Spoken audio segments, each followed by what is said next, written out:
Hey YouTube, welcome back. Hey, we have a quick little 5-minute warm-up for you today, and it's just dealing with flams. Just something to keep your hands and your wrist loose and ready to go at all times. Again, this is something you can do when you're sitting around at the house watching TV. You can sit around on your lap. I do it a lot of times when I'm in the car. If I'm riding with someone, I'm always doing this little flam exercise. It's really not hard to do. It just involves flam triplets and flam taps. Really simple. So take a look at this. Try it at home. Let me know what you think about it in the comments. Just 8 bars of flam taps, 8 bars of flam triplets. Let's get started.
That's it.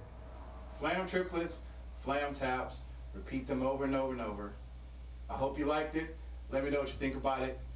See you in the next video. Bye, guys.